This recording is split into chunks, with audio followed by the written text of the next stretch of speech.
In today's class, we are going to see the various hormones which are present inside our body. We will see what are the name of the various glands and the hormones secreted by these glands.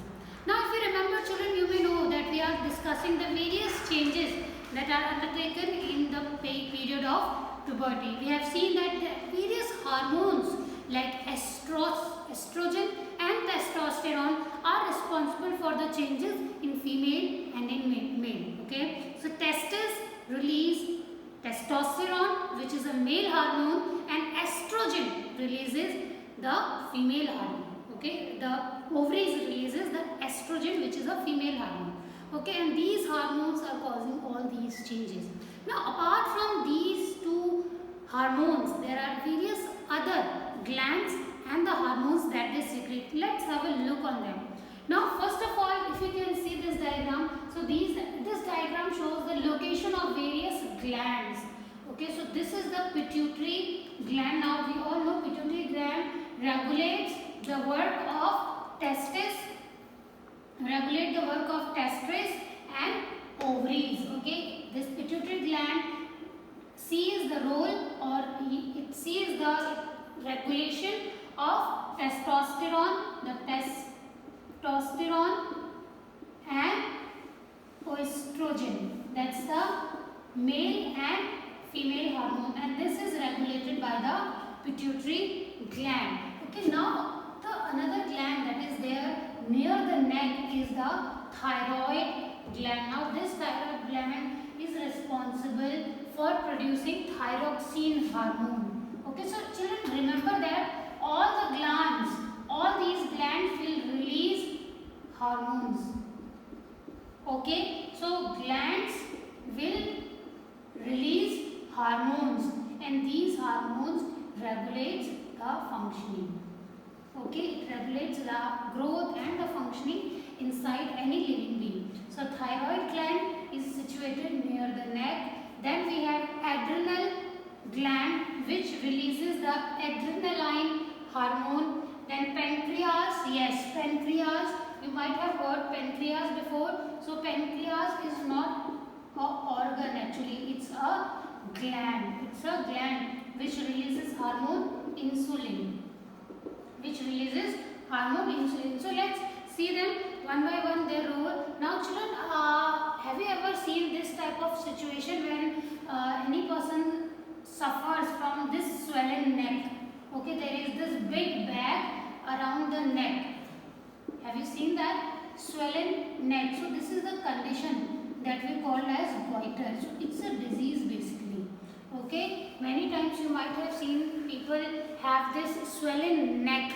Do you know what disease do we call it? This is called as goiter, and it arises due to the deficiency of iodine.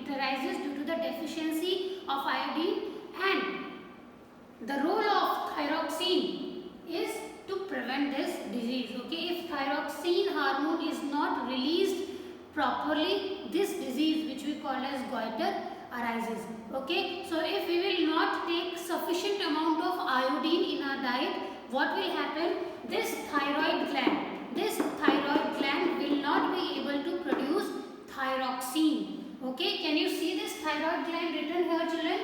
So this thyroid gland will not be able to release thyroxine. Okay, and as a result, you will suffer from goiter. So that's the role of this thyroid gland. Now, you might have heard people suffering from diabetes. Yes, do you know what causes diabetes? So this pancreas, can you see this pancreas here? If this pancreas is not able to produce sufficient amount of insulin hormone, so it causes diabetes. Okay, it causes the disease that we call as diabetes. Okay, so the pancreas is a gland. It releases the hormone which we call as insulin. Okay, now if you don't know what is a hormone, so hormone is basically chemical substances, some chemical substances which are released directly into your blood stream. Okay, and when they released into their bloodstream, they start their function. Now you might have also heard the life cycle of a butterfly. Yes, do you know this growth is also caused by the insects hormones. Insects hormones. So this hormone is responsible for the life cycle of a butterfly. The eggs they convert into caterpillar, then pupa, and then butterfly. This is caused due to this hormone, which we call as insects hormone. Also, you might have heard about the process of metamorphosis. Okay, this is the life cycle of frog. Yes, this is the life cycle of frog, which we call as metamorphosis. Life cycle of frog. Do you know thyroxine hormone? Yes, the thyroxine hormone is responsible for this life cycle. Yes, the same thyroxine which is present in the humans here. The same, this is the thyroid gland. This thyroid gland releases thyroxine. So the same thyroxine hormone is responsible for its growth. Okay. Now for thyroxine it needs iodine. So for example, this is the pond of water. If this pond doesn't have sufficient iodine mixed with it, so the frog will not grow properly. Okay, have you got this point? Suppose this is the pool. If this pool doesn't have iodine, so the frog will not grow. Why? Because then the thyroxine will not be produced. Okay, thyroxine needs iodine. Okay, so then the thyroxine hormone will not be secreted, and thus the frog will not grow into adult. Okay, the eggs, the tadpole with legs, young frog, it will not grow up till adult frog. So this is the role of hormones. Okay. Now there is another hormone that we call as adrenaline hormone. Okay. So adrenal gland. Do you know where adrenal gland is located? Let's see again here. So this is the location of adrenal gland. It releases the hormone that we call by the name of adrenaline. Okay. So the adrenal gland secrete hormones which correct the salt balance in the blood. If there is excess of salt in our blood, it regulates that salt. Adrenals also produce the hormone that we call as adrenaline. Okay, that is called as adrenaline.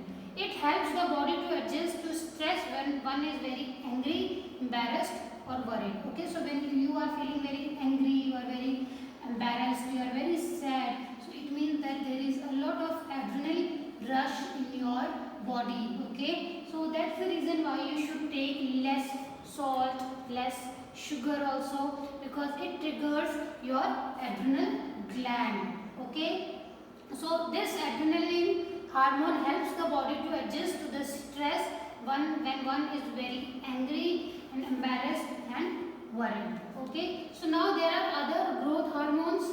Okay, thyroid, adrenalines secrete their hormone when they receive orders from the pituitary. So all these glands will secrete hormones when they get the signal from the pituitary gland here. So this adrenal glands will secrete the hormone when the pituitary gland will signal it. So we can say that every gland is somehow monitored by the pituitary gland. Is that clear to you all? Now let's see here again endocrine glands and their functions. You can read after me. Endocrine glands produce chemical substances which are called as hormones, which control different functions in the body. The main endocrine glands are pituitary gland, thyroid gland, adrenal gland, pancreas, testes and ovaries. So pituitary, what does it do? It controls the growth and production of hormones by testes and ovary, the main role. Okay, in thyroid gland it produces what? Thyroxine. Okay, and its deficiency causes goiter, which is the swelling of throat. Now adrenal gland, it produces adrenaline. Okay, it helps the body to adjust to stress when we are angry or worried. So this gland is one of the most important gland in our body. Although they all are very important, but this adrenal gland has a special significance. Okay, it prevents us from the excessive stress. Okay, when we are very sad, when we are very angry, so there is a lot of stress generated in our body which disturbs us mentally. Okay, so that is where the adrenal gland releases this hormone which makes us happy. Okay, so this is all how these glands function inside our body apart from the organs. If we have all the organs inside us, they are functioning properly. If these glands are not working properly, so there is no use of good working organs. Okay, now to make sure that these organs or these glands are working very properly, it is extremely important to take a very good diet. Okay, so that all our glands produces hormones, secretes hormones in a better way. In the next class, children, we are going to see what is the proper diet that you all should take, that an adolescent specifically should take, because we are talking about adolescents. So in the next class, we are going to see what is the best diet for you.